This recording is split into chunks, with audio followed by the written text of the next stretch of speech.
Welcome to plot cap Hindi. Furiosa a mad max saga movie के start में Furiosa और वाल किराए पेड़ से आड़ू तोड़ते हुए दिखाई देते हैं। ये दोनों अपने घर से काफी दूर आ चुके थे। फेरुसा जंगल से खड़ी बाइक के पेट्रोल की तार काटती है। एक खौफनाक आदमी उसे पकड़कर अपने साथियों के साथ रेगिस्तान की तरफ निकल पड़ते हैं। फेरुसा की मोम उनका पीछा करके उन सबको मार देती है, लेकिन एक आदमी बचकर फेरुसा को ले जाता है ताकि वो अपने बॉस डायमंड्स को इसे गिफ्ट की सूरत में पेश कर सके। जब वो अपने कैंप के करीब पहुंचता है तो फेरुसा बाइक से कूदते हुए उस आदमी के गले में रस्सी फंसाकर बाइक के टायर में बांध देती है, जिससे नीचे गिरकर गर्दन पर कट आ जाता है। और दूर बैठी उसकी मोम दूरबीनी से इस नजारे को देखकर अपनी बेटी को दाद देती है। दूसरा आदमी फेरुसा को डायमंड्स के पास ले जाता है। डायमंड्स उस आदमी को बुलवाता है जो फेरुसा को उठा लाया। वो उससे पूछता है जहाँ से इस बच्ची को उठा लाए हो वहाँ खाना पीना वगैरह मौजूद है। गर्दन पर कट लगने के कारण वो आदमी बोल नहीं पाता।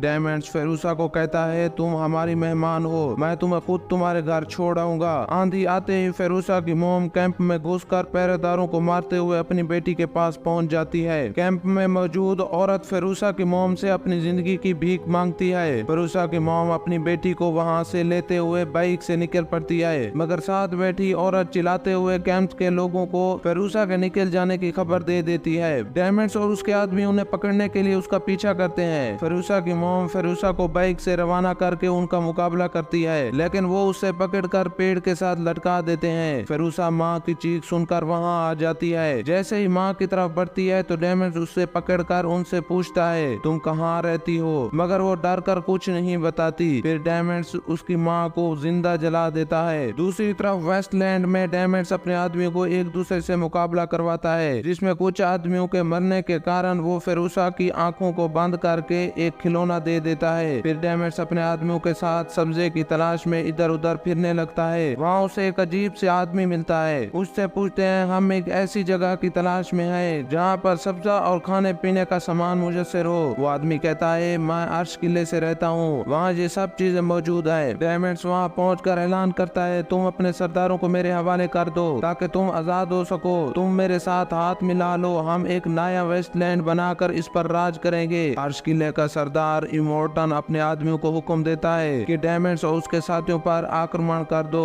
उनके दरमियान लड़ाई शुरू हो जाती है, मगर इमोर्टन की रिहाइश पहाड़ी पर होने की वजह से ऊपर से हमला करते हैं, जिसके कारण डायमंड्स के बहुत से लोग मारे जाते हैं। इमोर्टन के लोग फेरुसा को एक खाई में खींचते हैं, लेकिन डायमंड्स उसे बचाकर वहां से निकल जाता है। फिर रात को गेट टाउन में जंगी सामान का एक ट्रक जा रहा होता है। इस ट्रक के ऊपर इमोर्टन का नाम लिखा होता है। फिर डायमंड्स कहता है हम इनसे पेट्रोल के बदले खाना और पीने की डील करेंगे। सुबह डायमंड्स अपने आदमियों को इमोर्टन के किले जैसे वेश बदल कर ट्रक के जरिए इमोर्टन के किले में भेज देता है। तो डायमंड्स इमोर्टन से डील करने के लिए आता है। इमोर्टन फेरुसा के बारे में पूछता है ये लड़की कौन है। डायमंड्स कहता है ये मेरी बेटी है, तुम इसे हमें दे दो, ये बड़ी होगी मैं इससे शादी कर लूंगा। डायमंड्स कहता है तुम्हें मैं अपनी बेटी नहीं दे सकता। फिर इमोर्टन फेरुसा से कहता है ये तुम्हारा बाप है। वो कहती है ये मेरा बाप नहीं, बल्कि इसने मेरी माँ को जिंदा जला दिया था। फिर इमोर्टन डायमंड से डील फाइनल करके कहता है ये लड़की मेरे पास रहेगी। डायमंड इससे खिलौना छीनकर फेरुसा को इमोर्टन के हवाले कर देता है। दूसरी तरफ रात को फेरुसा अपने सर के बाल काट कर सो रही होती है कि वहाँ पर इमोर्टन का बेटा विक्टस उसे उठा के ले जाता है। जब उसके सर पर हाथ लगाता है तो बाल उतर जाते हैं। फेरुसा वहाँ से भाग के छुप जाती है। विक्टस उसे ढूंढने की कोशिश करता है, मगर वो उसे नहीं मिलती। फिर दूसरा आदमी रिक्टस से पूछता है किसको ढूंढ रहे हो। रिक्टस कहता है मुझे ऐसे लगता है जैसे यहाँ से कोई भागा हो, लेकिन ये मेरा सिर्फ वहम था। चंद साल बाद दिखाया जाता है जिसमें रिक्टस कहता है हम अपने लिए एक जंगी टैंक बनाएंगे जो वेस्टलैंड की सबसे तेज और अच्छी मशीन होगी। फिर इस टैंक को बनाने का काम शुरू कर देते हैं। इस टैंक को चलाने के लिए जैक को बुलाया जाता है जो पहले कई कारनामे सर अंजाम दे चुका था। दूसरी तरफ फेरुसा और जैक अपने आदमियों के साथ जा रहे होते हैं तो डायमंड्स अपने आदमियों के जरिए हमला कर देता है। हमले में सारे मारे जाते हैं, लेकिन जैक और फेरुसा बच जाते हैं। फेरुसा जैक पर गन तान कर कहती है गाड़ी रोको और मुझे यहाँ से जाने दो। फिर जैक कहता है अगर तुम हमारे साथ बच जाती हो तो तुम्हें अपनी मंजिल तक पहुँचने से कोई नहीं रोक सकता। दूसरे दिन फेरुसा और जैक जंगी टैंक में माल लेकर बैटल फार्म पहुँचते हैं तो वहाँ एक आदमी उसे गन देता है। जैक वो गन फेरुसा को देते हुए कहता है तुम जहाँ जाना चाहती हो जा सकती हो, मैं तुम्हारी तुम्हारी मदद करूंगा। दूसरी तरफ फेरुसा और जैक्स डैमेज के पेट्रोल लेने के लिए जाते हैं, लेकिन वो उन्हें डरा धमकाकर खाली हाथ भेज देता है। वो वापस जाकर इमोर्टन को सब बताते हैं। फिर इमोर्टन अपने आदमी को जंग की तैयारी का कहता है। रात को जैक फेरुसा से कहता है, जो नक्शा तुम्हारी कलाई पर बना हुआ है मैं इसे ढूंढने में तुम्हारी मदद करूंगा। सुबह इमोर्टन के आदमी जंग के लिए रवाना होते हैं, तो रास्ते में जंगी टैंक को रोककर जैक फेरुसा को गाड़ी चलाने का कहता है। फेरुसा गाड़ी में बैठकर डैमेज के किले में पहुंचते ही हमला कर देती है। जैक जंगी टैंक को चलाते हुए किले के अंदर घुस जाता है, जबकि फेरुसा स्नाइपर गन से एक एक करके सारे आदमियों को मार देती है। आखिर में डैमेज एक आदमी को ढाल बनाते हुए उस पर रॉकेट लॉन्चर से हमला कर देता है, जिससे फेरुसा गिरते हुए मिट्टी में धंस जाती है। तो जैक गाड़ी के जरिए मीनार को टक्कर मार देता है, जिससे डैमेज वहां से गिरकर ग्रिल को पकड़ते हुए लटक रहा होता है। इधर डैमेज के आदमी जैक के जंगी ट्रक को क्रेन के जरिए खाई में फेंक देते हैं, मगर फेरुसा बाइक पर आकर जैक को इस रस्सी से खींचते हुए उसे बचा लेती है। फिर दोनों बाइक पर बैठकर किले से बाहर आ जाते हैं। बाहर खड़ी गाड़ी में बैठकर फेरुसा के घर की तलाश में निकल पड़ते हैं। उधर डैमेज को क्रेन से नीचे उतारकर गाड़ी में बैठकर उसका पीछा करते हैं। डैमेज उनके करीब पहुंचकर फायरिंग करने लगता है, जिससे गोली जैक के शोल्डर पर जा लगती है। फिर वो अपनी गाड़ी उनकी गाड़ी से मिलाता है, जिसके कारण फेरुसा का बाजू जख्मी हो जाता है। फिर जैक उनकी गाड़ियों को जोर से टक्कर मारता है, जिससे उसकी गाड़ी उलट जाती है। फिर डैमेज के आदमी भी वहां पहुंचकर उन्हें घेर लेते हैं। डैमेज कहता है, हम वेस्टरलैंड पर हुकूमत करते, मगर तुम दोनों के कारण सब कुछ छीन गया। फिर डैमेज जैक को जंजीर से बांधकर अपने आदमी को इसे बाइक के पीछे दौड़ाने का कहता है। फिर फेरुसा को अपनी गाड़ी के साथ बांध देता है। इसके बाद डैमेज की गाड़ियों के चारों तरफ बाइक घुमाते हैं, जिसके कारण गाड़ी के चारों तरफ धूल उठती है। जब डैमेज फेरुसा को देखता है तो उसका कटा हुआ बाजू लटक रहा होता है, तो वो वहां से बाइक लेकर भागकर इमोर्टन के किले में आ जाती है। इधर डैमेज जैक को मार देता है। फिर फेरुसा इमोर्टन को कहती है, हमारा जंगी टैंक डैमेज के कब्जे में है, वो हर्ष किले पर कब्जा करना चाहते हैं। इमोर्टन अपने आदमियों के साथ जंग के लिए निकल पड़ता है, जबकि फेरुसा अपना मेटल का बाजू बनाकर उसे कटे हुए बाजू पर लगा देती है। फिर दोबारा अपने सर के बाल काट कर गाड़ी के जरिए जैक वाली जगह पर जाकर डैमेज के तमाम आदमियों को मार देती है। डैमेज डरते हुए वहां से भागने की कोशिश करता है, मगर फेरुसा उसे पकड़कर जंजीर से बांध कर कहती है, तुमने 15 साल पहले मेरी माँ को जिंदा जलाकर मेरे बचपन छीन लिया और मुझे वैशी की तरह जिंदगी गुजारने पर मजबूर कर दिया। फिर फेरुसा उसे तड़पा तड़पा कर मार देती है। यहीं पर मूवी का दी एंड हो जाता है। अगर मूवी अच्छी लगी तो हमारे चैनल को सब्सक्राइब करना ना भूलिएगा।